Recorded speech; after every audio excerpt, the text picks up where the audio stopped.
ഇത്ര നല്ല ദൈവത്തോടു എന്തു ചെയ്തും നന്ദി ചൊല്ലിടും. എന്റെ കൊച്ചു ജീവിതത്തെ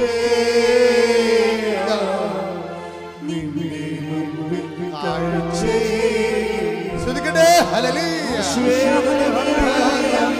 ദൈവത്തോട് എന്തു ചെയ്തും നന്ദി ചൊല്ലിടും. എന്റെ കൊച്ചു ജീവിതത്തെ നിന്റെ മുൻപിൽ കാഴ്ചയും നിന്റെ മുൻപിൽ കാഴ്ചയും.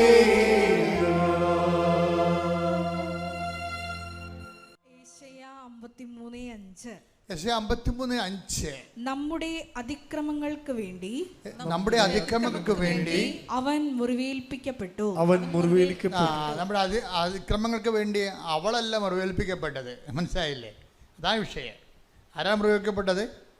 അവൻ, യേശു. അതാണ് നമ്മുടെ അതിക്രമങ്ങൾക്ക് വേണ്ടി അവൻ മുറിവേൽപ്പിക്കപ്പെട്ടു. നമ്മുടെ അകൃത്യങ്ങൾക്ക് വേണ്ടി ക്ഷതമേൽപ്പിക്കപ്പെട്ടു. അവന്റെ മേലുള്ള ശിക്ഷ നമുക്ക് രക്ഷ നൽകി. അവന്റെ ക്ഷതങ്ങളാൽ നാം സൗഖ്യം പ്രാപിച്ചു. ഇത്ര നല്ല ദൈവത്തോട് എന്തു ചെയ്തും നന്ദി ചൊല്ലിടും. എന്റെ കൊച്ചു ജീവിതത്തെ നിന്റെ മുൻപിൽ കാഴ്ചയും നിന്റെ മുൻപിൽ കാഴ്ചയും. 5 മുതൽ 6 മുതൽ വായിച്ചത്. യെശയ്യാ 53:6 വരെ. കർത്താവിൻ്റെ ഈ വചനം കേൾക്കുമ്പോഴേ നമ്മുടെ കണ്ണ് നിറയണം. കാര്യം അത്ര വലിയ ദൈവിക പദ്ധതിയാണ്, രക്ഷാകര പദ്ധതിയാണ് ദൈവം ഈശോയിലൂടെ നിറവേറ്റുന്നത്. അതാണ് ആ രക്ഷകൻ ആരാണെന്ന് നമുക്ക് മനസ്സിലാകും. അവൻ്റെ മേലുള്ള ശിക്ഷയാണ് നമുക്ക് രക്ഷ നൽകിയത്. അവൻ നമുക്ക് പകരക്കാരനായി ക്രൂശിക്കപ്പെട്ടു. നമ്മളെ ക്രൂശിക്കപ്പെടും. നമ്മുടെ പാപത്തിന് ശിക്ഷയായിട്ട് നമ്മളെ ക്രൂശിക്കപ്പെടുന്നതിന് പകരമാണ് അവൻ നമ്മുടെ പകരക്കാരനായി. നമ്മുടെ രോഗങ്ങൾ അവൻ ഏറ്റെടുത്തത്. ഭാരങ്ങൾക്ക് വേണ്ടി, പാപങ്ങൾക്ക് വേണ്ടി അവൻ പരിഹാരം ചെയ്തു. അത് നമ്മൾ ആവർത്തിച്ച് വായിച്ചു നോക്കി. താഴേക്ക് വായിച്ച് നിങ്ങൾ ശ്രദ്ധിച്ചുകൊണ്ടിരിക്കട്ടെ. കർത്താവിൻ്റെ വലിയ അഭിഷേകം കൊണ്ടാണ് സമയം.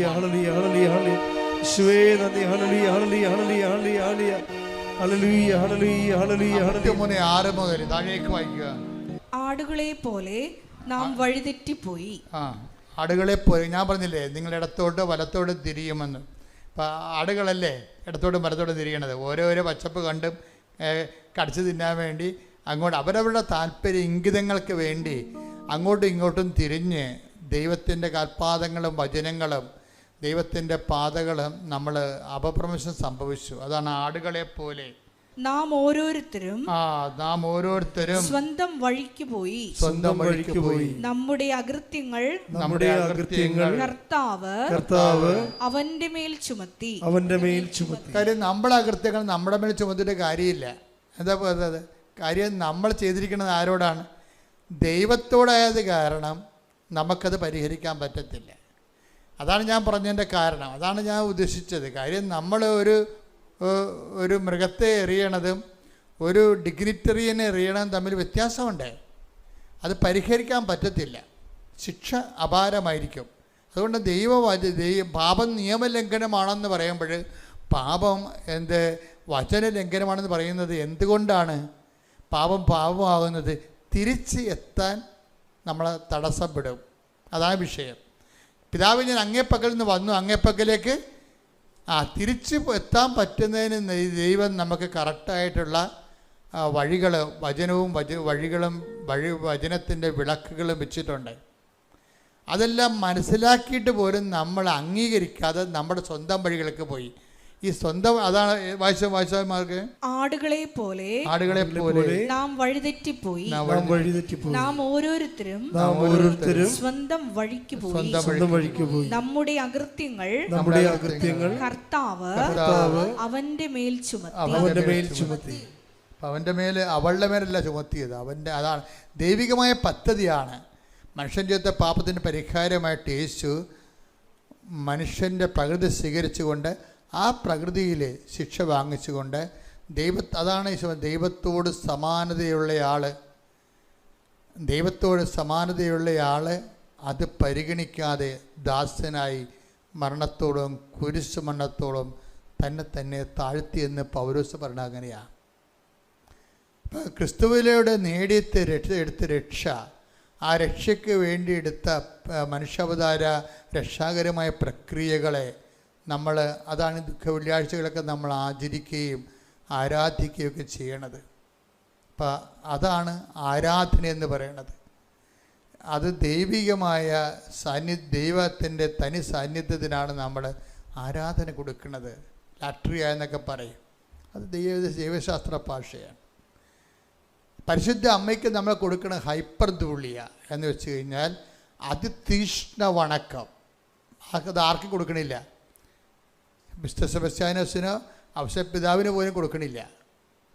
പരിശുദ്ധ അമ്മയ്ക്ക് സഭ കൊടുക്കുന്നത് ഹൈപ്പർധൂലിയ എന്ന് വെച്ചാൽ ഈശോ കഴിഞ്ഞാൽ പിന്നെയുള്ള ഏറ്റവും വലിയ ആരാധനയല്ല, അതിതീഷ്ണ വണക്കം. കൃപാസനത്തിൽ എന്തെല്ലാം തരത്തിലും മാതാവിനെ അതിതീഷ്ണമായി വണങ്ങണത് ദൈവഹിതവാൻ. അതുകൊണ്ട് നമ്മളെന്ത് ചെയ്യും? മാതാവിൻ്റെ തിരുസ്വരൂപം വഹിച്ചുകൊണ്ട് കിലോമീറ്റർ വെയിലത്തൂടെ പോകും. അതിതീഷ്ണ വണക്കം. എങ്ങനെ പിന്നെ അതല്ലേ മഴവില്ലുമായി അമ്മ നമ്മുടെ കൂടെ വരണത്? നിങ്ങൾ കണ്ടില്ലേ റാലിക്ക് മഴവില്ല് തെളിഞ്ഞത്? എവിടെയെല്ലാം ഉടമ്പടിയുണ്ടോ അവിടെയെല്ലാം ആ മഴവില്ലിൻ്റെ അടയാളങ്ങൾ. അമ്മയുടെ ഏറ്റവും വലിയ രസമെന്ന് പറയണത് അടയാളങ്ങൾ ഇതുപോലെ ദൈവം അമ്മയ്ക്ക് പ്രത്യേക അധികാരം കൊടുത്തിരിക്കുകയാണ്. എന്താണ്? മനുഷ്യന്മാരുടെ കാര്യത്തിൽ ലളിതമായി ഇടപെടാൻ. ഏറ്റവും വിദ്യാഭ്യാസം, ആധ്യാത്മിക വിദ്യാഭ്യാസം കുറവുള്ളവന് പോലും മാതാവിൻ്റെ സാന്നിധ്യം ഫീൽ ചെയ്യും. കാര്യം മാതാവ് ദൈവത്തിൻ്റെ പദ്ധതിയാണ്. അതുകൊണ്ടാണ് ഇപ്പം ഞാൻ ഫ്രാൻസിൽ ലൂർദ് പള്ളിയിൽ ചെല്ലുമ്പോഴുണ്ട് അതിതീഷ്ണമായ നാർദിൻ സുഗന്ധമാണ് നിറഞ്ഞു നിൽക്കുന്നത്. ഓരോ പള്ളിയിൽ നിന്ന് 3 പള്ളി ഒറ്റ നില 3 പള്ളിയാണ്. ആ 3 പള്ളിയിലും മാറി മാറി കയറുമ്പോഴൊക്കെ എല്ലാം അപ്പം ഞാൻ എൻ്റെ കൂടെയുള്ളവർ പറയും അതിതീഷ്ണമായ നാർദിൻ, പുരാതന നാർദിൻ സുഗന്ധത്തിൻ്റെ ഗന്ധമെന്ന് പറയും. അപ്പം ആത്മാവ് പറയും അമ്മയുടെ സാന്നിധ്യം നിന്നെ ബോധ്യപ്പെടുത്തുകയെന്ന് പറയും. അപ്പം എനിക്ക് അതറിയണം.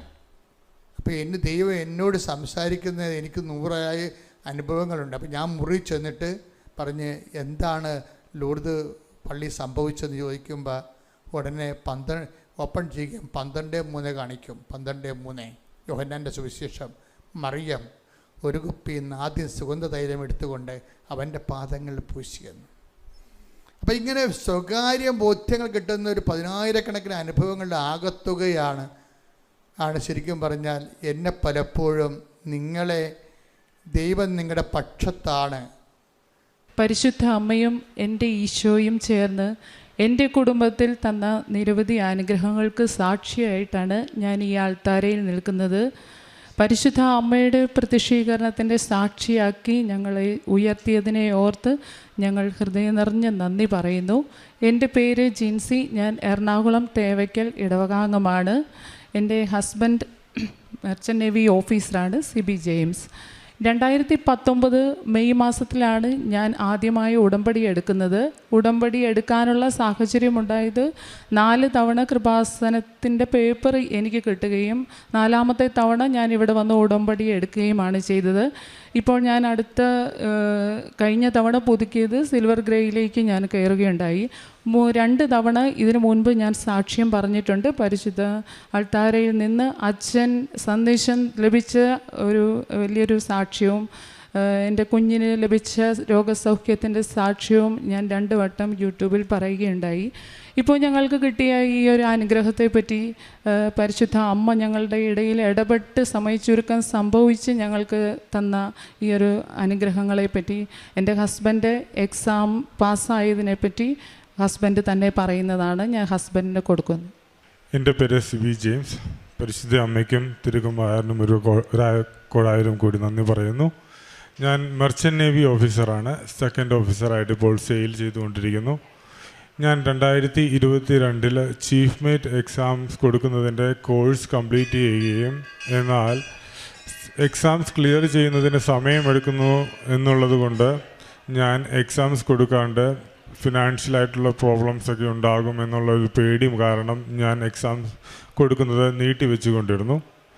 അങ്ങനെ എല്ലാ വെക്കേഷൻസും വരും, എക്സാംസ് കൊടുക്കണമെന്ന ചിന്തയായിട്ട് വരും. പക്ഷേ ഈ ഒരു ഫിനാൻഷ്യൽ പ്രോബ്ലംസിൻ്റെ പേടിയും എക്സാംസിനോട് അപ്പിയർ ചെയ്യാനുള്ള ഒരു ചെറിയ ഭയവും ഉള്ളതുകൊണ്ട് അത് നെക്സ്റ്റ് ടൈം ചെയ്യാമെന്നുള്ളൊരു ചിന്താഗതിയിൽ വീണ്ടും സെയിൽ ചെയ്യാൻ പോകും.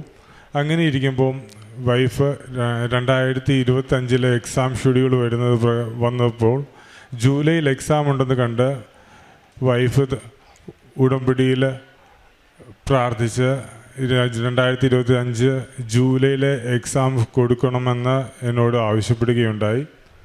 2025 മാർച്ചിൽ ഞാൻ വെക്കേഷൻസിന് വരികയുണ്ടായി. ആ സമയത്ത് പ്രിപ്പയർ ചെയ്യുകയും എക്സാംസ് കൊടുക്കണമെന്നുള്ള പൂർണ്ണമായ ഒരു ചിന്തയിലൂടെയാണ് ഞാൻ ലാസ്റ്റ് ടൈം വെക്കേഷന് വന്നത്. 2025 മാർച്ചിൽ ഞാൻ തിരികെ വരികയും വീട്ടിലെ കുറച്ച് ഫങ്ഷൻസും ഹോസ്പിറ്റൽ കേസസും ഒക്കെ ആയിട്ട് കുറച്ച് ബിസിയായി. 2025 ജൂൺ ആയപ്പോഴത്തേക്കും എക്സാംസ് കൊടുക്കാൻ വേണ്ടിയിട്ടുള്ള അസസ്മെൻ്റ് എല്ലാം കംപ്ലീറ്റ് ചെയ്തു. ജൂലൈ 1 മാസം കൂടി ഉള്ളൂ എക്സാംസ് കൊടുക്കാൻ വേണ്ടിയിട്ട്. ഇതുവരെയായിട്ടും പഠിച്ചു തുടങ്ങിയിട്ടില്ല. അങ്ങനെ ഇരിക്കുമ്പോഴത്തേക്കും ഞാനും വൈഫും കൂടെ വളരെ ശക്തമായിട്ട് തന്നെ പ്രാർത്ഥിക്കുകയും ഇത്തവണ എന്തായാലും എക്സാംസ് കൊടുക്കണമെന്നുള്ള ചിന്തയിലേക്ക് ഞങ്ങൾ ഉറപ്പിക്കുകയും ചെയ്തു. എക്സാംസിന് വേണ്ടി ബുക്ക് ചെയ്തു. പഠിക്കാൻ വേണ്ടിയിട്ട് ശരിക്കും പറഞ്ഞു കഴിഞ്ഞാൽ ഒരുപാട് വാസ്റ്റായിട്ടുള്ള പോർഷനാണുള്ളത്. നമ്മളൊരു മാസം കൊണ്ടിരുന്ന് കഴിഞ്ഞാലൊന്നും തീരില്ല. അതുകൊണ്ട് ഞങ്ങൾ തീരുമാനിച്ചു വളരെ ഷോർട്ട് ലിസ്റ്റ് ചെയ്യുക, ടോപ്പിക്സ് എല്ലാം ഷോർട്ട് ലിസ്റ്റ് ചെയ്യുക. അതിനുവേണ്ടി ഞങ്ങൾ ചെയ്തത് എന്താണെന്ന് വെച്ച് കഴിഞ്ഞാൽ പ്രാർത്ഥിച്ച് ബൈബിളിൻ്റെ ഭാഗങ്ങളൊക്കെ എടുത്ത് അതിനകത്തുനിന്ന് കിട്ടുന്ന ഹിൻറ്റുകൾ കൊണ്ട് ഞങ്ങൾ ഓരോ പോർഷൻസ് പേജസിൻ്റെ നമ്പറുകളൊക്കെ എടുത്ത് ഞങ്ങൾ പോർഷൻസ് ഞാൻ ഷോർട്ട് ലിസ്റ്റ് ചെയ്തു. അതിനു വേണ്ടിയിട്ട് എന്നെ കൂടുതലായിട്ട് സഹായിച്ചത് എൻ്റെ വൈഫ് തന്നെയായിരുന്നു. എൻ്റെ കൂട്ടത്തിൽ വൈഫ് കൂടുതൽ സമയം ചിലവഴിച്ച് അതിനു വേണ്ടിയിട്ട് എനിക്ക് പോർഷൻസ് ഷോർട്ട് ലിസ്റ്റ് ചെയ്ത് തരികയുണ്ടായി. ബാക്കി എല്ലാ സ്റ്റുഡൻസും എങ്ങനെയാണെന്ന് വെച്ച് കഴിഞ്ഞാൽ അവർ ഗ്രൂപ്പായിട്ട് പോയിട്ടിരുന്ന് എവിടെയെങ്കിലും ഒരു സ്ഥലത്ത് പോയിരുന്ന് പഠിക്കുക, കാൻഡിഡേറ്റ്സ് എല്ലാവരും കൂടെ ഒരുമിച്ചിരുന്ന് പഠിക്കുകയാണ് ചെയ്യാറുള്ളത്. പക്ഷേ എൻ്റെ സാഹചര്യത്തിനകത്ത് വീട്ടിൽ നിന്ന് മാറി നിൽക്കാൻ പറ്റാത്തൊരു സാഹചര്യമായതുകൊണ്ട് ഞാൻ വീട്ടിൽ തന്നെ ഇരുന്നാണ് പഠിച്ചിരുന്നത്. അങ്ങനെ 2025 ജൂലൈ ഫസ്റ്റ് വീക്കിൽ തന്നെ എക്സാംസ് ഉണ്ടായിരുന്നു. എക്സാംസിന് പോകുന്നതിന് മുൻപായി വൈഫ് വിശേഷവിധിയായിട്ട് 5 പേപ്പറാണുള്ളത്. അതുകൊണ്ട് 5 ജില്ലകളിൽ പോയി പത്രം വിതരണം ചെയ്യാമെന്ന് നേർന്നു. ഞാൻ എക്സാംസിന് പോകുന്നതിന് മുമ്പായി നേർച്ച വസ്തുക്കൾ എല്ലാം തന്നെ ഉപയോഗിച്ച് പ്രാർത്ഥിക്കുകയും എക്സാം ഹോളിൽ കയറുന്നതിന് മുൻപ് ഉപ്പിട്ട് പ്രാർത്ഥിക്കുകയും എക്സാം പേപ്പറിൽ തൈലം പുരട്ടുകയും എല്ലാം ചെയ്തു. 5 പേപ്പർ കംപ്ലീറ്റ് ചെയ്തതിനകത്ത് 2 പേപ്പർ എനിക്ക് ടഫായിരുന്നു. ഞാൻ വിചാരിച്ചു എനിക്കത് കിട്ടില്ല എന്നുള്ള പൂർണ്ണമായ ഒരു തോന്നലുണ്ടായി. കാരണം എനിക്ക് എഴുതിയപ്പോൾ തന്നെ മനസ്സിലായി അതെനിക്ക് കിട്ടാനുള്ള ചാൻസ് ഇല്ല. എങ്കിലും പേപ്പർ സബ്മിറ്റ് ചെയ്യുന്നതിന് മുൻപായിട്ട് എൻ്റെ കയ്യിലുള്ള ഉപ്പും തൈലവും പുരട്ടി തന്നെയാണ് ഞാൻ സബ്മിറ്റ് ചെയ്യാറുണ്ടായിരുന്നത്. പിന്നെ അതിനുശേഷം നെക്സ്റ്റ് മന്താണ് റിസൾട്ട് വരുന്നത്. ആ റിസൾട്ട് വരുന്നത് വരെ ഡെയിലി ഞാൻ എല്ലാ ദിവസവും പ്രാർത്ഥിക്കുമായിരുന്നു. പേപ്പർ ചെക്ക് ചെയ്യാൻ പോകുന്ന ഇൻവിജിലേറ്ററിനെ സമർപ്പിച്ച് പ്രാർത്ഥിക്കും, പേപ്പേഴ്സിനെ സമർപ്പിച്ച് പ്രാർത്ഥിക്കും. അങ്ങനെ നെക്സ്റ്റ് മന്ത് റിസൾട്ട് വന്നപ്പോഴത്തേക്കും വിചാരിച്ച് 2 പേപ്പർ ഉൾപ്പെടെ എല്ലാ 5 പേപ്പറും എനിക്ക് ഫസ്റ്റ് അറ്റംപ്റ്റിൽ തന്നെ കിട്ടുകയും എല്ലാം തന്നെ പെട്ടെന്ന് ടൈം ഷോർട്ടനിങ് നടത്തി എനിക്ക് എല്ലാം തന്നെ പെട്ടെന്ന് തന്ന് തിരുകുമാരനും കൃപാസന മാതാവും എനിക്ക് പേപ്പേഴ്സ് എല്ലാം തന്ന് എക്സാം പാസ്സാക്കുകയും ചെയ്തു. ബാക്കിയുള്ള ഞങ്ങൾക്ക് ലഭിച്ച അനുഗ്രഹങ്ങൾ വൈഫ് വിവരിക്കുന്നതായിരിക്കും. പരിശുദ്ധ അമ്മ വഴിയായിട്ട് ഞങ്ങളുടെ സാഹചര്യങ്ങൾ വളരെ മെറിറ്റ് ഞങ്ങൾക്ക് തീർത്തും കുറവുകൾ ഒരുപാട് കൂടുതലുമായിരുന്നു. കാരണം ഈ എക്സാം കൊടുക്കുന്ന സമയത്ത് നമ്മൾ വീട്ടിലാണ്, ഗ്രൂപ്പ് സ്റ്റഡി പറ്റുന്നില്ല, അതുപോലെ ഫാമിലിയുടെ കൂടെ ടൈം സ്പെൻഡ് ചെയ്യണം. വീട്ടിലിരുന്ന് പഠിക്കുമ്പോൾ കുട്ടികൾ എപ്പോഴും ഹസ്ബൻഡിൻ്റെ അടുത്തേക്ക് ചെല്ലുകയും ചെയ്യുന്നുണ്ടായിരുന്നു. അപ്പം ഞാൻ തീരുമാനിച്ചു 2025 മുതൽ എൻ്റെ കയ്യിൽ ഉടമ്പടിയാണുള്ളത്. ഇത്രയും ശക്തമായിട്ടുള്ള ഒരു ആയുധം എൻ്റെ കയ്യിലുള്ളപ്പോൾ ഗ്രൂപ്പ് സ്റ്റഡിയുടെ ആവശ്യമുള്ളതായിട്ട് എനിക്ക് തോന്നിയില്ല. ഞാനതിന് കൂടുതൽ സപ്പോർട്ടും ചെയ്തില്ല ഹസ്ബൻഡിനെ. കാരണം അങ്ങനെ ഒരു മെറിറ്റ് നമുക്കില്ലാത്തപ്പോൾ എന്താണെങ്കിലും പരിശുദ്ധ അമ്മയുടെ ഗ്രേസ് അവിടെ വർക്ക് ചെയ്യുമെന്ന് എനിക്ക് നന്നായിട്ട് അറിയാമായിരുന്നു. അതുകൊണ്ട് തന്നെ ഞാൻ പറഞ്ഞു 2025 മുതൽ 2007 വരെയുള്ള ക്വസ്റ്റ്യൻ പേപ്പേഴ്സ് പിന്നിലേക്ക് എടുത്ത് അതിന് റിപ്പീറ്റഡായിട്ട് വരുന്ന ക്വസ്റ്റ്യൻസ് മുഴുവൻ ഞാൻ എഴുതി പഠിക്കുന്ന ഹസ്ബൻഡിന് തൈലം പൂശി ഉപ്പിട്ട് കൊണ്ടുവന്ന് കൊടുക്കുകയും ഹസ്ബൻഡ് അതനുസരിച്ച് പ്രിപ്പയർ ചെയ്യും. അച്ഛൻ ഇവിടുത്തെ ധ്യാനത്തിൽ പറയുന്ന ഡേറ്റുകൾ 4, 5, 7, 10 എന്നൊക്കെ അച്ഛൻ ആ ഇടയ്ക്ക് പറയുന്നുണ്ടായിരുന്നു. ആ ഡേറ്റുകളിലുള്ള വരുന്ന പേജസിലെ ക്വസ്റ്റ്യൻസ്, അതുപോലെ ബുക്കിലെ ആ പേജസ്, അതുപോലെ സെപ്റ്റംബർ 8, മാതാവിൻ്റെ ഡിസംബർ 7 ഇങ്ങനെയുള്ള ഡേറ്റുകളിലൊക്കെ വരുന്ന ക്വസ്റ്റ്യൻ പേപ്പേഴ്സൊക്കെ എൻ്റെ വിശ്വാസം സംരക്ഷിക്കാൻ വേണ്ടിയിട്ട് ഞാൻ പരിശുദ്ധ അമ്മയോട് പ്രാർത്ഥിച്ച് ഈ ക്വസ്റ്റ്യൻ പേപ്പേഴ്സൊക്കെ ഞാൻ ഹസ്ബൻഡിന് കൊടുക്കുകയും അവിടുന്ന് പ്രിപ്പയർ ചെയ്യുകയും, കാരണം ഹസ്ബൻഡിൻ്റെ മെമ്മറി കുറച്ച് പ്രശ്നമാണ്, പഠിക്കുന്നതൊന്നും ഓർമ്മയിൽ നിൽക്കില്ല, കോൺസെൻട്രേഷൻ ഒന്നും കിട്ടുന്നില്ല, ഇങ്ങനെയുള്ള ഒരുപാട് കുറവുകളുണ്ടായിരുന്നു. അപ്പം പരിശുദ്ധ അമ്മയുടെ ഗ്രേസിൽ മാത്രം വർക്ക് ചെയ്ത് ഇത് പരിശുദ്ധ അമ്മ ഇടപെട്ട് ഞങ്ങൾക്ക് കിട്ടിയ ഒരു സാക്ഷ്യമാണ്, വലിയൊരു അനുഗ്രഹമാണ് സമയച്ചുരുക്കം സംഭവിച്ചത് എന്ന് ഞങ്ങൾ വിശ്വസിക്കുന്ന പരിശുദ്ധ അമ്മയ്ക്ക് ഈശോയും ചേർന്ന് തന്നതിന് ഒരുപാട് നന്ദി പറയുന്നു. രണ്ടാമത്തെ എൻ്റെ സാക്ഷ്യം, ഞങ്ങൾക്കൊരു ഹോം ലോൺ ഓൾറെഡി ഉണ്ടായിരുന്നതാണ്. ആ ഹോം ലോൺ കൊറോണയ്ക്ക് ശേഷം മൊറട്ടോറിയം ഞങ്ങൾക്ക് ഓഫർ കിട്ടുകയും ഇതിൽ ഗ്രാജുവലി നമുക്കതൊരു 11.3% ഇൻട്രസ്റ്റിലേക്ക് അത് പോവുകയും ചെയ്തു. അപ്പോൾ ഹസ്ബൻഡിന് ഇങ്ങനെ ജോലി ഉള്ളത് കൊണ്ടും അത്യാവശ്യം നല്ല സാലറി ഉള്ളത് കൊണ്ടും നമുക്ക് ഈ കാര്യങ്ങളൊന്നും പോകുന്നതിന് എമൗണ്ട് ഇൻട്രസ്റ്റ് റേറ്റിലും ലോൺ ഇങ്ങനെ പോകുന്നതൊന്നും വലിയ പ്രശ്നമായിട്ട് തോന്നിയിരുന്നില്ല. അപ്പോൾ ഹസ്ബൻഡ് ഇത്തവണ 2024 നാട്ടിൽ വന്നപ്പോൾ തന്നെ ഒരു ചെറിയ ആവലാതി പിടിക്കുന്നുണ്ടായിരുന്നു. ഇതിങ്ങനെ ലോൺ ഇച്ചിരി കൂടുതലായിട്ട് പോകുന്നുണ്ടല്ലോ, അവർ ഇൻട്രസ്റ്റ് റേറ്റ് എടുക്കുന്നുണ്ട്, വിളിച്ചാലൊട്ട് കസ്റ്റമർ റിലേഷൻഷിപ്പിൽ നിന്നൊരു നമുക്കെല്ലാം ഡിലേ ആയിട്ടാണ് വരുന്നത്. അപ്പം പ്രോപ്പറായിട്ട് കോണ്ടാക്ട് ചെയ്യാൻ പറ്റുന്നില്ല, ആൾ നാട്ടിലില്ലാത്തത് കൊണ്ട് വാട്സപ്പ് കോണ്ടാക്റ്റ് പുറത്ത് നടക്കുള്ളൂ. അപ്പോൾ അതുകൊണ്ടൊക്കെ ഒരുപാട് ബുദ്ധിമുട്ടുകൾ വന്നിരുന്നു.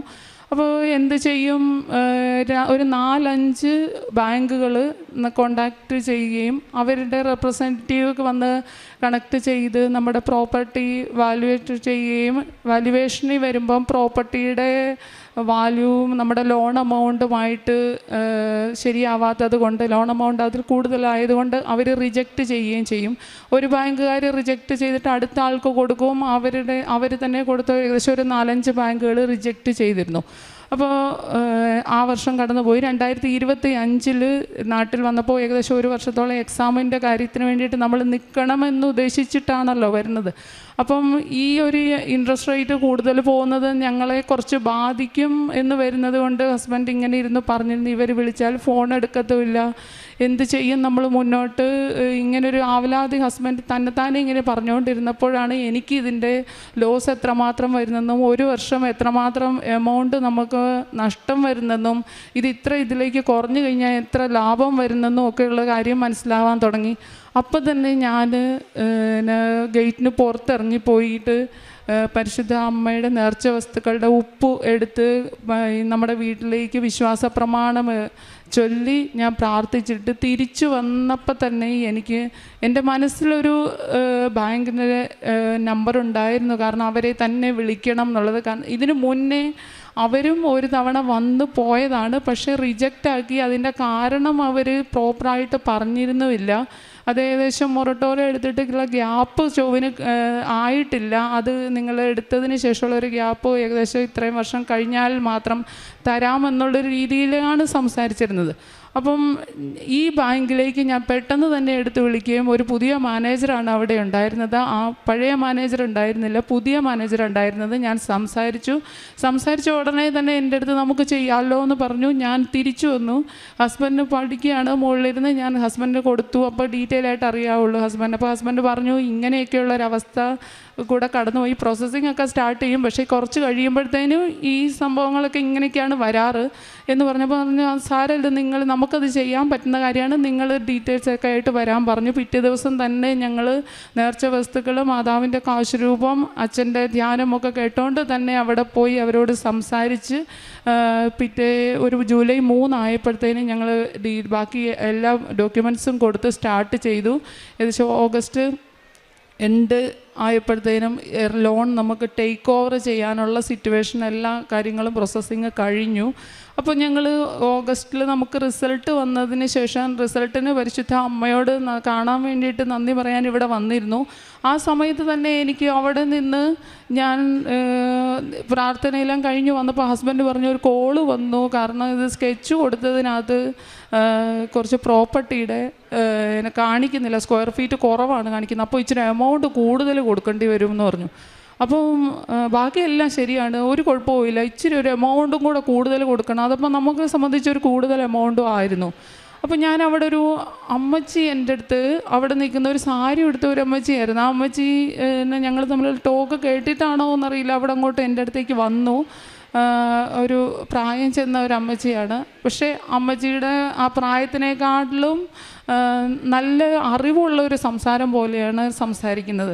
അപ്പോൾ അമ്മച്ചി എൻ്റെ അടുത്ത് വന്നിട്ട് ഇങ്ങനെ പറഞ്ഞു ഹസ്ബൻഡ് എവിടെയാണ് വർക്ക് ചെയ്യുന്നതെന്ന് ചോദിച്ചു. ഞാൻ ഹസ്ബൻഡ് വർക്ക് ചെയ്യുന്നത് പറഞ്ഞു. നാട്ടിൽ വന്നിരിക്കുന്നതാണോ എന്ന് ചോദിച്ചു. ആ നാട്ടിൽ വന്നതാണ്. അപ്പോൾ ഞാൻ ഇങ്ങനെ സാക്ഷ്യങ്ങളിൽ കേട്ടിട്ടുണ്ട് പരിശുദ്ധ അമ്മ ഏത് രൂപത്തിലും നമ്മുടെ ഇടയ്ക്ക് വരും എന്നുള്ള ഒരുപാട് സാക്ഷ്യങ്ങൾ കേട്ടിട്ടുള്ളതുകൊണ്ട് ഞാൻ ഈ പേഴ്സണൽ ടോക്ക് ഇങ്ങനെയൊരു വിളി വന്നു, ഇങ്ങനെയൊരു സംഭവം ഞങ്ങൾ ചെയ്യുന്നു, അതിൻ്റെ ഒരു വിഷമത്തിൽ ഞങ്ങൾ നിൽക്കാതെ ഞാൻ തിരിച്ചു പറഞ്ഞു.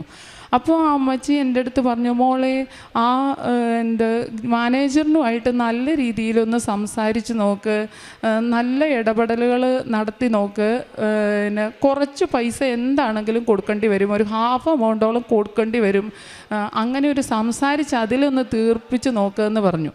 അപ്പം ഞാൻ ഹസ്ബൻഡിനോട് പറഞ്ഞു ഇങ്ങനെയൊന്ന് ആ അമ്മച്ചിയോട് സംസാരിച്ചപ്പോൾ ഇതുപോലെ പറഞ്ഞു, ഒന്ന് പറഞ്ഞു നോക്ക്, സംസാരിക്ക്.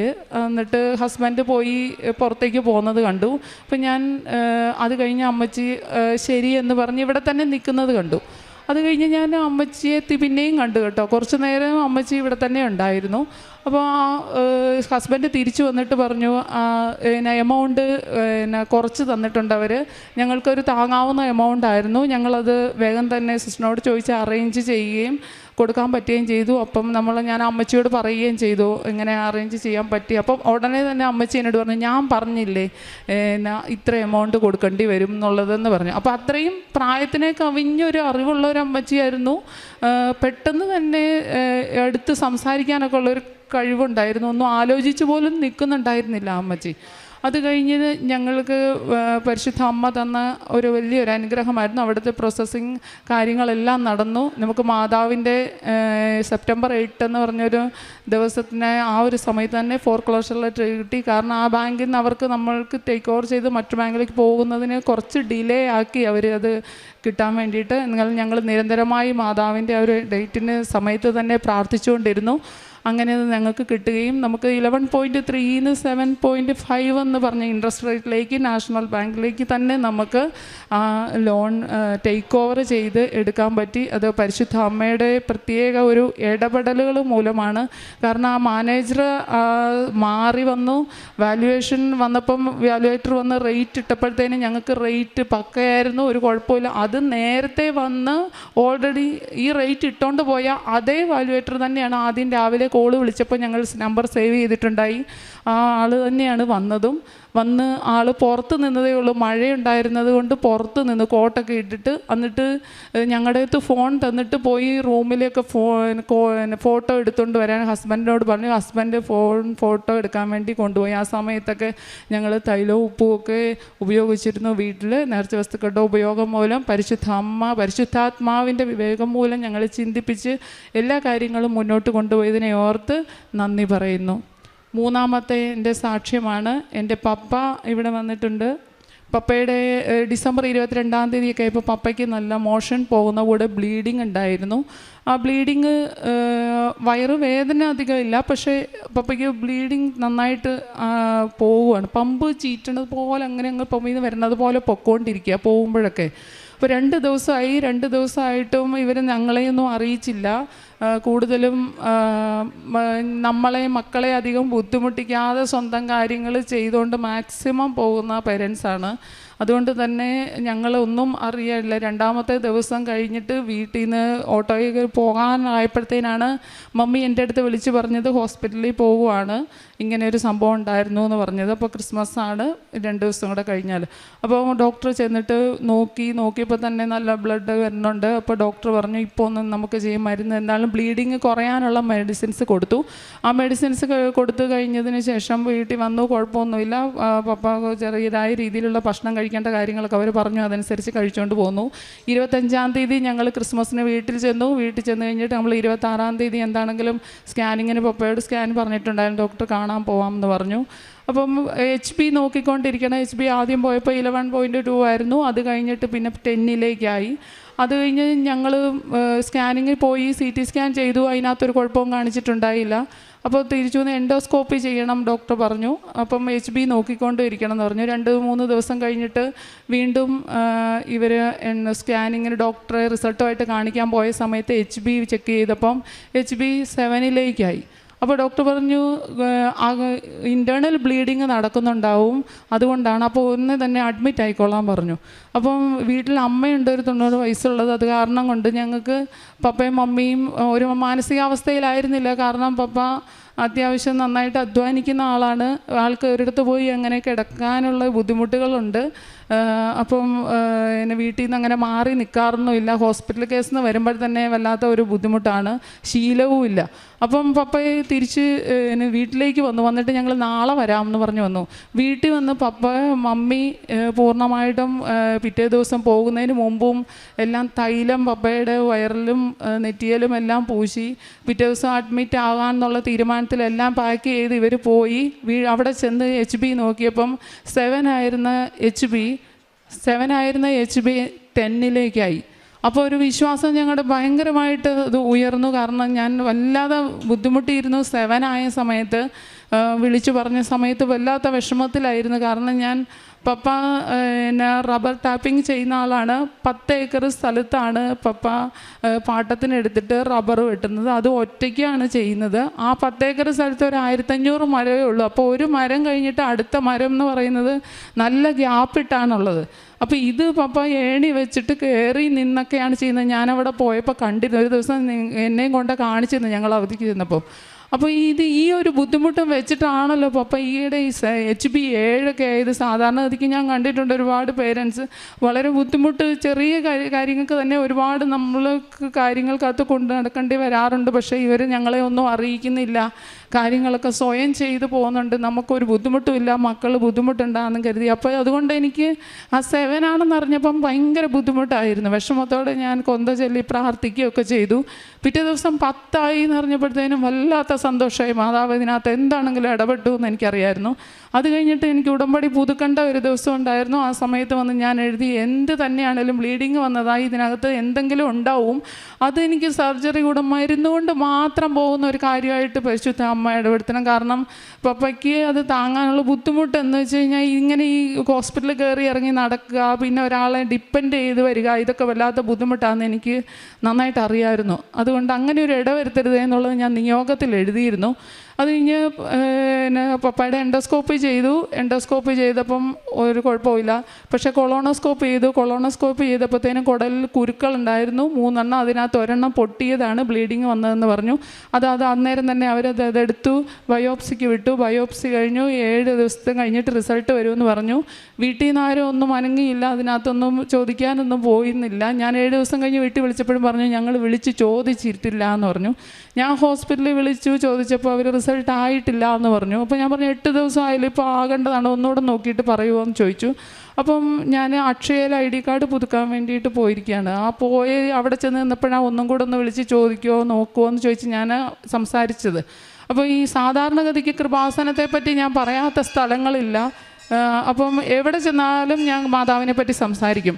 അപ്പോൾ ഇവരിങ്ങനെ OTP ചോദിച്ചുകൊണ്ടിരിക്കുകയും അക്ഷയാണ് ഒരുപാട് ക്യൂ ഉള്ളതുകൊണ്ട് ഞാൻ കൃപാസനത്തെ പറ്റി സംസാരിച്ചില്ല. അപ്പോൾ എൻ്റെ അടുത്ത് അവരിങ്ങോട്ട് എന്നോട് ചോദിച്ചു കൃപാസനത്തിൽ പോകാറുണ്ടോയെന്ന്. അപ്പം എനിക്കൊരു ഗ്യാപ്പ് കിട്ടിയില്ല. ഞാൻ അപ്പോൾ തന്നെ നന്നായിട്ട് പറയാൻ തുടങ്ങി കൃപാസനത്തെ പറ്റി ഇങ്ങനെയൊക്കെയാണെന്ന്. അപ്പോൾ പറഞ്ഞു എൻ്റെ ഹസ്ബൻഡിൻ്റെ വീട് കൊല്ലത്താണ്, ഞങ്ങൾ പോകുമ്പോൾ കൃപാസനത്തിൽ കയറാറുണ്ട്, എനിക്ക് ഒരുപാട് അനുഗ്രഹങ്ങൾ മാതാവ് വഴിയായിട്ട് കിട്ടിയിട്ടുണ്ട് എന്ന് പറഞ്ഞു. ഇപ്പോൾ ഒരു കോള് വിളിക്കുന്ന കേട്ടല്ലോ, അതുകൊണ്ട് ഞാൻ കൃപാസനത്തെ പറ്റി ചോദിച്ചാന്ന് പറഞ്ഞു. അപ്പോഴേ എനിക്കറിയാം എന്താണെങ്കിലും മാതാവ് റിസൾട്ട് തരുന്നു, മാതാവിൻ്റെ ഒരു പേര് എവിടെ വന്നു, എന്താണ് റിസൾട്ട്. ഈ നിമിഷം തന്നെ അത് ഇവരോട് സംസാരിച്ച് കഴിഞ്ഞ ഉടനെ തന്നെ എനിക്ക് ഹോസ്പിറ്റലിൽ നിന്ന് കോള് വന്നു, മെയിൽ അയച്ചിട്ടുണ്ട്, റിസൾട്ട് വന്നിട്ടുണ്ട്. ഞാൻ റിസൾട്ട് നോക്കിയപ്പം ബയോപ്സിയുടെ റിസൾട്ട് നെഗറ്റീവാണ്. അത് റിസൾട്ടുമായിട്ട് ഹോസ്പിറ്റലിൽ ഡോക്ടറെ പോയി കണ്ടു. ഡോക്ടർക്ക് കണ്ടപ്പോഴത്തേനും മരുന്നും ഇല്ല, ഒരു കാര്യങ്ങളും ഇല്ല, കുറച്ച് ദിവസത്തെ ഒരു കാര്യങ്ങളുണ്ടായിരുന്നുള്ളൂ. ഡയറ്റ് വഴി മാത്രം നോക്കാവുന്ന കാര്യങ്ങളേ ഉള്ളൂ. ഒരു കുഴപ്പമില്ലാതെ പപ്പ ഇവിടെ നിൽക്കുന്നുണ്ട്. അപ്പോൾ ഞാൻ മമ്മിയോട് പറഞ്ഞിരുന്നു പപ്പ സാക്ഷ്യം പറയാൻ വേണ്ടിയിട്ട് വരണം, ഞാനിത് സാക്ഷ്യമായിട്ട് പറയുമെന്ന് ഞാൻ പറയുക മാതാവിനോട്, സാക്ഷ്യം പറയാൻ വരണമെന്ന് പറഞ്ഞിരുന്നു. അപ്പോൾ സാക്ഷ്യം പറയാൻ വേണ്ടി ഇത് കഴിഞ്ഞപ്പോൾ ഞാൻ വിളിച്ചപ്പോഴത്തേനും നിങ്ങൾ പോയാൽ മതി, ഞാൻ വരാമെന്ന രീതിയിലൊക്കെ പപ്പ പറഞ്ഞിരുന്നെങ്കിലും ഞാൻ പിന്നെ എന്നാൽ ഞാൻ ഇവിടെ വന്ന് പറയാം, ഇപ്പോൾ സമ്മതിക്കുമോ അറിയില്ല എന്നൊരു രീതി നിന്ന്. പക്ഷേ പപ്പ 3 ദിവസം കഴിഞ്ഞപ്പോഴത്തേനും മമ്മി വിളിച്ചിട്ട് എൻ്റെ അടുത്ത് പറഞ്ഞു പപ്പ വരാമെന്ന് പറഞ്ഞിട്ടുണ്ട്, സാക്ഷ്യം പറയാമെന്ന് പറഞ്ഞു. അങ്ങനെ ഞങ്ങൾക്ക് പരിശുദ്ധ അമ്മ വഴിയായിട്ട് സമയനഷ്ടവും സാമ്പത്തിക നഷ്ടവും എല്ലാം സംഭവിക്കേണ്ടിയിരുന്ന ഒരു വലിയ കാര്യങ്ങളിലേക്ക് പോകുന്നുണ്ടെന്ന കാര്യം വളരെ ചുരുക്കത്തിൽ ഞങ്ങൾക്ക് എളുപ്പത്തിൽ നടന്നു തന്നതിനെ ഓർത്ത് പരിശുദ്ധ അമ്മയ്ക്ക് ഒരുപാട് നന്ദി പറയുന്നു. പ്രേക്ഷിത പ്രവർത്തനം പറഞ്ഞല്ലോ, 5 ജില്ലകളിൽ കൊണ്ടുപോയി പ്രേക്ഷിത പ്രവർത്തനം. Thrissur, Kottayam, Alappuzha, Idukki medical trust hospital, Amala medical centre, cancer സെൻറ്ററുകളെല്ലാം ഞാൻ പ്രേക്ഷിത പ്രവർത്തനം ചെയ്യും. പ്രേക്ഷിത പ്രവർത്തനം ചെയ്യാൻ എനിക്കൊരു മടിയുമില്ല. 2019 മുതൽ ഞാൻ ചെയ്യുന്നത്. എൻ്റെ കുഞ്ഞിന് വേണ്ടിയിട്ട് ഞാൻ 8, 9, 10 എനിക്കൊന്ന് 480 പേപ്പറോളമൊക്കെ ആ സമയങ്ങളിൽ തന്നെ ഞാൻ ഗർഭിണിയായിരിക്കുന്ന സമയത്ത് തന്നെ വിതരണം ചെയ്യുന്നതാണ്, വാർഡുകളിലെല്ലാം കയറി ഇറങ്ങി നടന്ന്. അതിനെനിക്കൊരു മടിയുമില്ല. ഇപ്പം പരിശുദ്ധ അമ്മ വഴിയായിട്ട് എനിക്ക് തന്ന എല്ലാ അനുഗ്രഹങ്ങൾക്കും പ്രേക്ഷിത പ്രവർത്തനമായിട്ട് ഇത് ചെയ്യാൻ പോകുന്ന കൂട്ടത്തിൽ നമ്മൾ ചോറ് പൊതികൾ ഉണ്ടാക്കിക്കൊണ്ട് പോവുകയും അതുപോലെ തന്നെ ഹസ്ബൻഡും ഞാനും കൂടെ ഒരുമിച്ചാണ് ചെയ്യുന്നത്. അപ്പോൾ ചെയ്യുമ്പോൾ നാട്ടിലുള്ള സമയമാണല്ലോ, അപ്പോൾ ചെയ്യുന്ന സമയത്ത് ഹസ്ബൻഡ് കുറച്ചുകൂടെ ആണുങ്ങൾ കുറച്ചുകൂടെ ഡയാലിസിസ് അവിടെയൊക്കെ ഇരിക്കുന്ന ആളുകൾ അർഹതപ്പെട്ടവരായിട്ടുള്ള പക്ഷേ സാമ്പത്തിക ബുദ്ധിമുട്ടുകളൊക്കെ ഉള്ളവരായിട്ടുള്ള ആൾക്കാരെ കാണുമ്പോൾ ഞങ്ങൾ കോൺടാക്റ്റ് ഡീറ്റെയിൽസൊക്കെ മേടിക്കും. പിന്നെ നമ്മൾക്ക് ഹസ്ബൻഡിൻ്റെ ഫ്രണ്ട്സ് ഉണ്ട് മെർച്ചൻ്റ് നേവി ഓഫീസേഴ്സിൻ്റെ, അവരോടൊക്കെ സംസാരിച്ച് നമ്മൾ ഇവരുടെ അവസ്ഥകളും ഡീറ്റെയിൽസും ഒക്കെ കൊടുത്തിട്ട് നമുക്ക് ചെയ്യാവുന്നത് ഗ്രൂപ്പിൽ ഞങ്ങൾ ചെയ്യാറുണ്ട്. ഞങ്ങളുടെ ഗ്രൂപ്പിലൊക്കെ ഉള്ളവർക്ക് എല്ലാവർക്കും തന്നെ എല്ലാം ചെയ്യണമെന്ന് ആഗ്രഹമുണ്ട്. പക്ഷേ ജോലിയും തിരക്കും കാരണം ഒന്നും ചെയ്യാൻ പറ്റാത്തവരായിട്ടുള്ളവരുണ്ട്. അവർ ഞങ്ങളോട് പറയാറുണ്ട് ഞങ്ങളെ കൂടെ ഉൾപ്പെടുത്തണമെന്ന്. അപ്പോൾ പൊതിച്ചോറ് കൊടുക്കുമ്പോൾ എല്ലാ വീട്ടിൽ നിന്നും ഓരോ 2 പൊതിച്ചോറുകൾ മേടിക്കാറുണ്ട്. ഒരുമിച്ച് കളക്ട് ഞങ്ങൾ ചെയ്യും. ബാക്കിയുള്ളവരെ ഫോൺ വഴി കോൺടാക്ട് ചെയ്ത് ഈ കാര്യങ്ങളെല്ലാം ഞങ്ങൾ എത്തിക്കും. എന്നിട്ട് ഒരുമിച്ച് ഒരു അനാഥാലയത്തിൽ കൊടുക്കുകയും. അതുപോലെ ഏറ്റവും വലിയ അനുഗ്രഹം ഉണ്ടായത് ഇത്രയും നാളായിട്ട് എനിക്ക് 2 ചെറിയ കുഞ്ഞുങ്ങളുള്ളത് കൊണ്ട് എനിക്ക് പോവാൻ പറ്റാറില്ല. അങ്ങനെ ഇറങ്ങി അങ്ങ് പോവാൻ പ്രേക്ഷിത പ്രവർത്തനം പോയി കുറച്ച് നേരം ചെയ്താൽ തിരിച്ചു വരാം. പക്ഷേ ഈ രാവിലെ 4 മണിക്കൊന്നും എഴുന്നേറ്റ് കുളിപ്പിക്കാനൊന്നും പോകാൻ വേണ്ടിയിട്ട് എനിക്ക് പറ്റാറില്ല.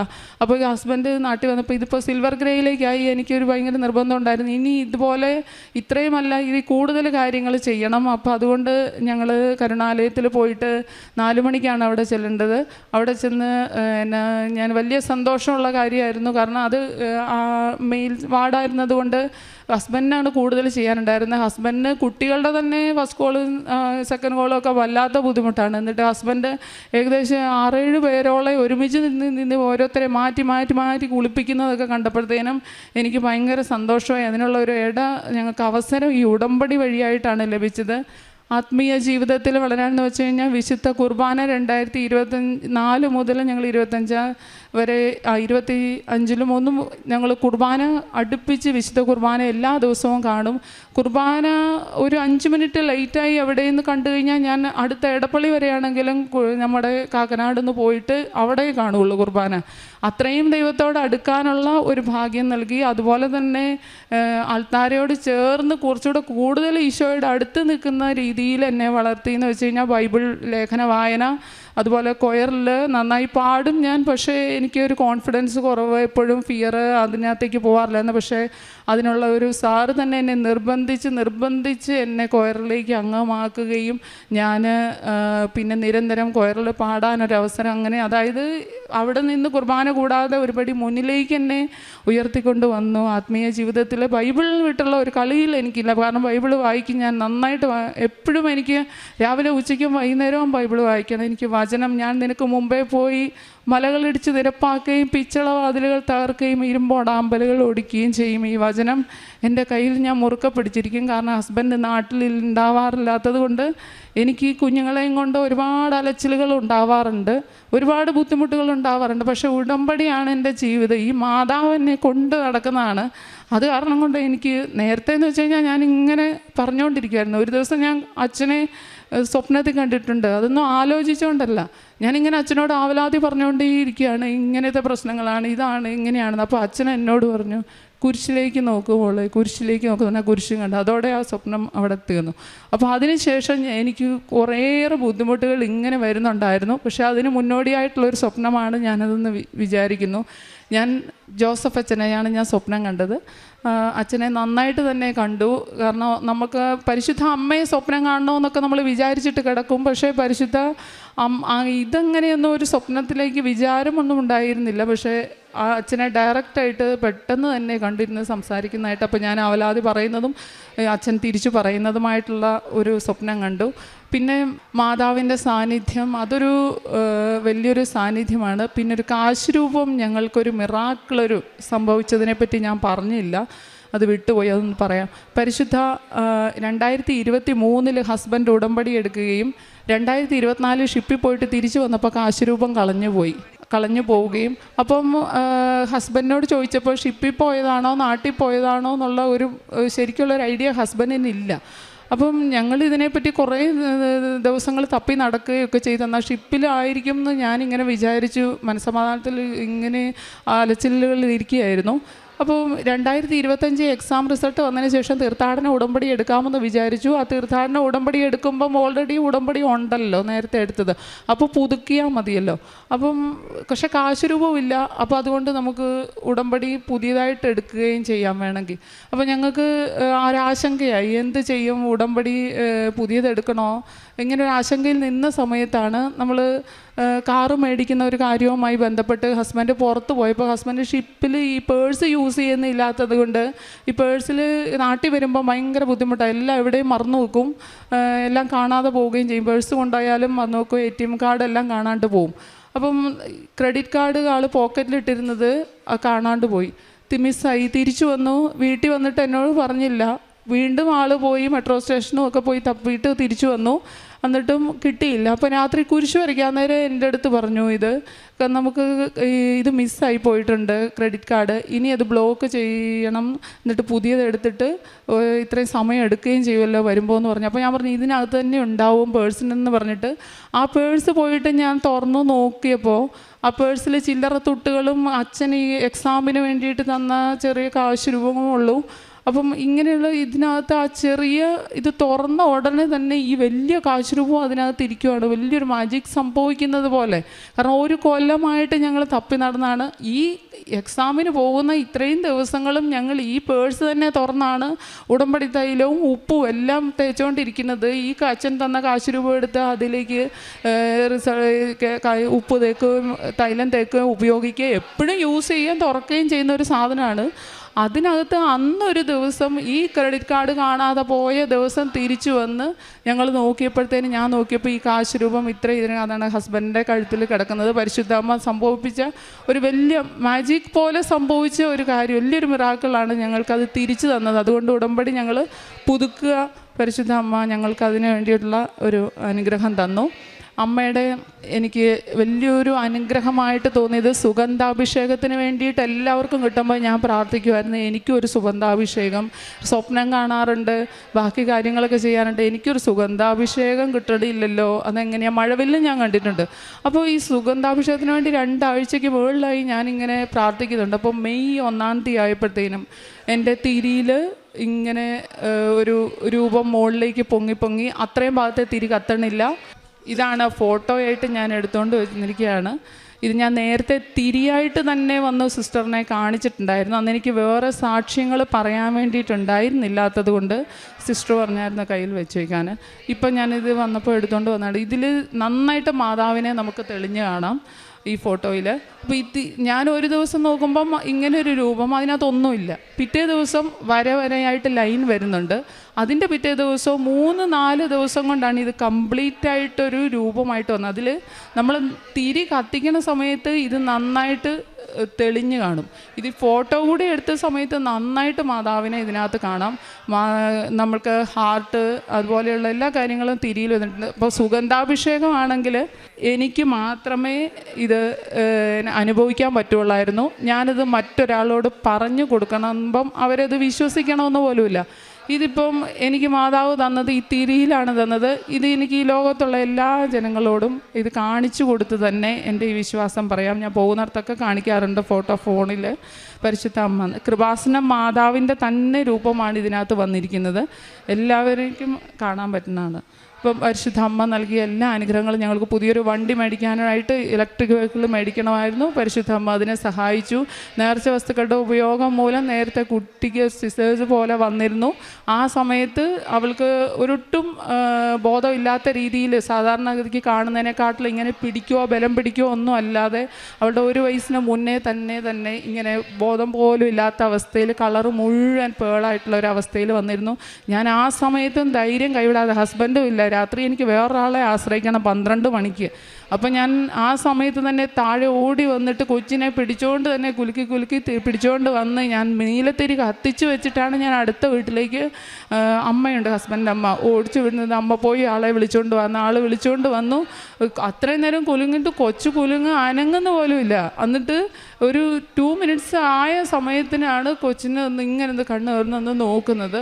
ഹോസ്പിറ്റലിൽ ചെന്നപ്പോഴത്തേനും വളരെ നോർമലായി. അപ്പോൾ ഞങ്ങൾക്ക് ഒരു ഒബ്സർവേഷൻ്റെ ഒരു ഇതെടുക്കേണ്ടിയേ വന്നുള്ളൂ. അതിന് എനിക്ക് പറയാൻ പറ്റിയിരുന്നില്ല സാക്ഷ്യം. അവർക്കിപ്പോൾ 3 വയസ്സായി. ഇതുവരെ ഫിറ്റ്സ് ഒന്നും വന്നിട്ടില്ല. പരിശുദ്ധ അമ്മയുടെ നേർച്ച വസ്തുക്കളും ഉടമ്പടിയും വഴിയായിട്ട് നമ്മൾ ഉടമ്പടി വഴിയിലൂടെ വെട്ടി ഒരുക്കപ്പെട്ടു പോയിക്കൊണ്ടിരിക്കുകയാണെന്ന് ഞാൻ പറയും. കാരണം അത്രമാത്രം ഈശോയിലേക്ക് അടുക്കാനുള്ള, എൻ്റെ ഈശോ എന്നാണ് ഞാൻ ആദ്യം പറഞ്ഞത്. കാരണം എൻ്റെ ഈശോ എന്ന് ഞാൻ ഇവിടെ പറയണമെന്നുണ്ടെങ്കിൽ എൻ്റെ മാനസികാവസ്ഥ ആ രീതിയിലേക്ക് ആക്കി തന്നത്, എന്നെ അത് പറയാൻ പഠിപ്പിച്ചത് പരിശുദ്ധ അമ്മ തന്നെയാണ്. അല്ലെങ്കിൽ എനിക്ക് ഈശോയെ പറ്റിയുള്ള കാര്യങ്ങൾക്കകത്ത് അറിവില്ല. നമ്മൾ കുർബാന തുടങ്ങുമ്പോൾ പിതാവിൻ്റെയും പുത്രൻ്റെയും പരിശുദ്ധാത്മാവിൻ്റെയും നാമത്തിൽ നിന്ന് അച്ഛൻ കുശുദ്ധ കുർബാനയെ പറയുമ്പോൾ സ്വർഗം തുറക്കപ്പെടുമെന്ന് ഒരുക്കോ ശുശ്രൂഷയ്ക്ക് ഈശോ നമ്മുടെ മുന്നിലേക്ക് എഴുന്നള്ളി വരികയാണെന്ന് നോക്കുള്ളൂ. ഇത്രയും ബോധ്യം എനിക്ക് ബോധ്യപ്പെടാൻ വേണ്ടിയിട്ട് എനിക്ക് ഇത്രയും വയസ്സ് വേണ്ടി വന്നു. ഇത്രയും ഈ ഉടമ്പടിയിൽ ഇത്രയും എത്തേണ്ടി വന്നു. എനിക്ക് വിശുദ്ധ കുർബാന ഞാൻ ആ രീതിയിലാണ് ഇപ്പോൾ കാണുന്നത്. അതിനെനിക്ക് എന്നെ ഉടമ്പടി എത്രമാത്രം എന്നെ സഹായിച്ചു എന്നുള്ളതിന് എനിക്ക് നല്ല ബോധ്യതയുണ്ട്. ഞാൻ എപ്പോഴും എന്നെ പുനഃപരിശോധിച്ചുകൊണ്ടിരിക്കും. എല്ലാ കാര്യങ്ങളും നമുക്ക് അലച്ചിലുകൾ ബുദ്ധിമുട്ട്, ഞാൻ പ്രേക്ഷിത പ്രവർത്തനമൊക്കെ ചെയ്തിട്ട് മടുത്ത് മുകളിലേക്ക് നിലകളിലേക്ക് ചില വാർഡുകളിലൊക്കെ ചെല്ലുമ്പോൾ ദൈവവചനം അവിടെ എഴുതിയിട്ടുണ്ടാവും. അവിടെ എനിക്ക് ദൈവം എപ്പോഴും എന്നെ അത്ഭുതപ്പെടുത്തുന്ന രീതിയിൽ വചനം എനിക്ക് കിട്ടാണ്. നിൻ്റെ അലച്ചിലുകൾ ഞാൻ എണ്ണിയിട്ടുണ്ട്, നിൻ്റെ കണ്ണുനീർ ഞാൻ കുപ്പിയിൽ ശേഖരിച്ചിട്ടുണ്ട് എന്നൊക്കെ എൻ്റെ മുൻപിൽ എഴുതിയ വചനങ്ങൾ എനിക്ക് കിട്ടിയിട്ടുണ്ട്. അപ്പം പരിശുദ്ധ അമ്മ വഴിയായിട്ട് ഞാൻ ഒട്ടും ഒരു കോൺഫിഡൻസും കാര്യങ്ങളും ഒന്നും എനിക്ക് ചില തീരുമാനങ്ങൾ എടുക്കാൻ പലപ്പോഴും ഇല്ലാത്ത ഒരാളാണ്. കാരണം ഞാൻ എപ്പോഴും ഹസ്ബൻഡിനെ ആശ്രയിക്കുന്ന ഒരാളായിരുന്നു. ആളിന്ന് നാട്ടിലില്ലാത്ത സമയത്ത് എനിക്ക് ഒരുപാട് ബുദ്ധിമുട്ടുകൾ വരാറുണ്ട്. ഹോസ്പിറ്റൽ, സ്കൂള്, വീട് എല്ലാം കൂടെ എനിക്ക് മാനേജ് ചെയ്യാൻ ഭയങ്കര പാടാണ്. ആ സമയങ്ങളിലെല്ലാം മാതാവ് എൻ്റെ കൂട്ടത്തിൽ, ചില സമയത്ത് ഹോസ്പിറ്റലിൽ ചെല്ലുമ്പോഴൊക്കെ ICU അഡ്മിഷൻ എന്ന് പറയും. ആ സമയത്തും ഞാൻ പതറാതെ അവിടെ നിന്ന് കാര്യങ്ങൾക്ക് മുന്നോട്ട് പോകാൻ അമ്മ തരുന്ന ആ ഒരു കാര്യം കൊണ്ട് മാത്രമാണ് ഈശോയ്ക്കും പരിശുദ്ധ അമ്മയ്ക്കും തന്ന ഒരുപാട് അനുഗ്രഹങ്ങൾക്ക് ഞങ്ങളുടെ കുടുംബത്തെ ഇതുപോലെ താങ്ങി നിർത്തുന്നതിനെ ഓർത്ത് നന്ദി പറയുന്നു. ഈശോയെ സ്തോത്രം, ഈശോയെ നന്ദി.